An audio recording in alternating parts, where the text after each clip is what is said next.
Welcome to study defence. दोस्तों, आज के इस वीडियो में मैं आपको बताऊंगा एक बेहतरीन वैकेंसी जो कि इंडियन कोस्ट गार्ड के द्वारा फिर से रिलीज कर दिया गया है, जो कि आपका जब 2021 का वैकेंसी था, अभी तक उसका फेज 2 नहीं हुआ, लेकिन अभी आपका 1/20/2022 का जो न्यू वैकेंसी उसका नोटिफिकेशन रिलीज़ कर दिया गया है by the Indian coast Guard के द्वारा। और जी हाँ दोस्तों, लगातार खुशियों की बरसात। और टोटल पोस्ट की बात करें तो आपका 350 पोस्ट है, जिसमें से आपका नाविक, जीडी और डीवी और यांत्रिक के लिए कैटेगरी वाइज आपका पोस्ट का दिया गया। ठीक है, चलिए बात करते हैं इसके थोड़ा सा ऑफिशियल नोटिफिकेशन में, समझते हैं क्या है इसकी कहानी।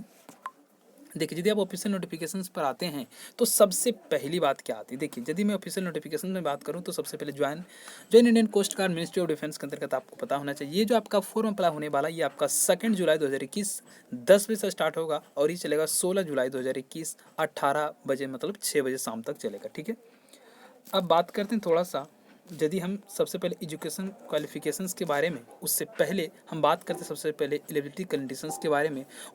Online applications can be invite the male only. क्या मेल इंडियन सिटीजन क्या कर सकता है, इसको अप्लाई कर सकता है, जो कि आपका किस किस से होगा, पोस्ट ऑफ नाविक, जीडी जनरल ड्यूटी, नाविक डोमेस्टिक ब्रांच के लिए और आपका यांत्रिक के लिए होगा। ठीक है, उसके बाद मैं यदि बात करूं तो आपको पता होना चाहिए, यदि आप नाविक जीडी के लिए कर रहे हैं तो सबसे पहले, यदि आप नाविक जीडी के लिए कर रहे हैं तो आपको सबसे पहले 10+2 पास होना चाहिए विद द मैथ और फिजिक्स, है ना, from any education board recognise by the council of board of for school education, मतलब COBS, किसी भी स्टेट से हैं आप, यूपी बोर्ड है, MP बोर्ड है, बिहार बोर्ड है, मतलब किसी भी बोर्ड से, और आप यदि सेंट्रल बोर्ड से तो कोई दिक्कत की बात नहीं हो। ठीक है, मैं बात करूँगा थोड़ा सा नाविक डीबी के बारे में। जो सबसे पहले सिंपल बात है, इसमें 10+ आपको 10 पास होना चाहिए। ठीक है, तो इसके लिए आपका ये हो जाता है। ठीक है, चलिए यांत्रिक की बात करूंगा तो आपको सबसे पहले 10+2 के साथ साथ आपका डिप्लोमा इसमें होना चाहिए, है ना, इलेक्ट्रिकल, मैकेनिकल, इलेक्ट्रॉनिक्स, जिसमें भी आप टेलीकम्युनिकेशंस किसी से भी है आप, तो आप हो सकते हैं इसके लिए एप्लीकेबल फॉर यांत्रिक के लिए। ठीक है,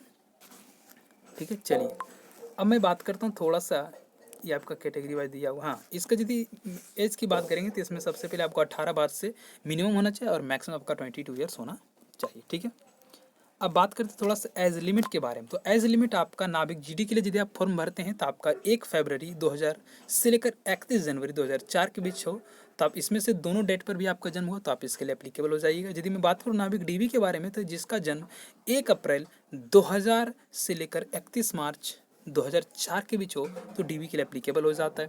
ठीक है, यदि मैं बात करूँ अपर एज रिलैक्सेशंस के बारे में, तो 5 साल आपको SC/ST में यदि आप हैं तो 5 साल आपको रिलैक्सेशन मिलेगा। 3 साल आपके OBC नॉन क्रीमी में है तो आपको 3 साल का मिलता है, क्या आपको रिजर्वेशन मिलता है। ठीक है, अब बात कर लेते हैं 350 सीट कैसे डिविजुअल है, इसको भी देख लीजिए, यहाँ पर पूरी तरह से डिटेल दिया हुआ।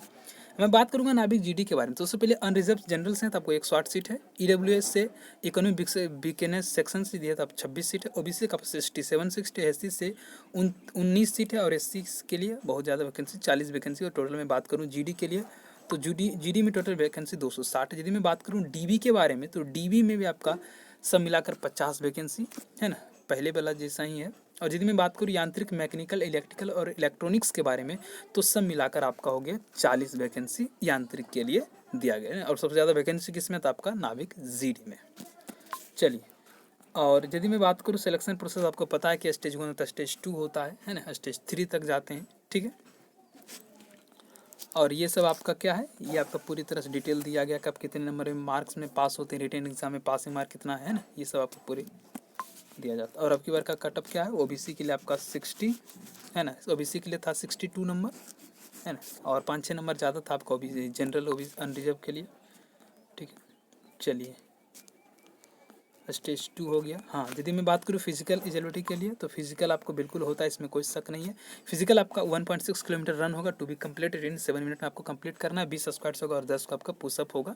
ठीक है, चलिए डॉक्यूमेंट्स वेरिफिकेशन में आपको पूरी आपको दे सकते हैं, ऑफिशियल नोटिफिकेशन में दिया हुआ है। और आपको पता होना चाहिए कि इसका फाइनल मेडिकल एक्ट INS चिल्का में होता है ना, जहाँ पर आपका इंडियन नेवी का होता है। बिल्कुल, देखिए यहाँ पे लिखा हुआ है कि आपका 2 जुलाई से आपका स्टार्ट होगा एप्लीकेशन फॉर्म, और 16 जुलाई तक क्या होगा, इस एप्लीकेशन फॉर्म को भर सकते हैं। ठीक है,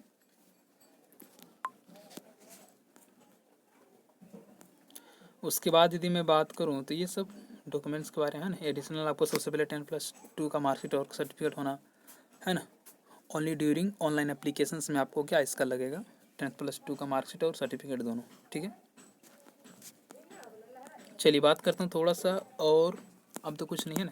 तो ये रही बेहतरीन वैकेंसी के बारे में आपका ना इंडियन कोस्ट गार्ड के लिए। हाँ, इसकी यदि हाइट की बात करें तो हाइट तो सिंपल होता है, 1,52-57 ऐसी कुछ होगा, है ना। देखिए हाइट कितना, 1,57 है ना, हाइट आपका 1,57 होना चाहिए। तो ये रही बेहतरीन सेक्शन आपके रिगार्डिंग टू मैं बात करूँ तो Indian coast guard. Thank you so much दोस्तों। और हाँ, आपसे एक हम्बल रिक्वेस्ट है, यदि आप चैनल पर नए चैनल को सब्सक्राइब कर लें और बेल आइकन को हिट करना बिल्कुल मत भूलिए। मिलते हैं नेक्स्ट वीडियो में।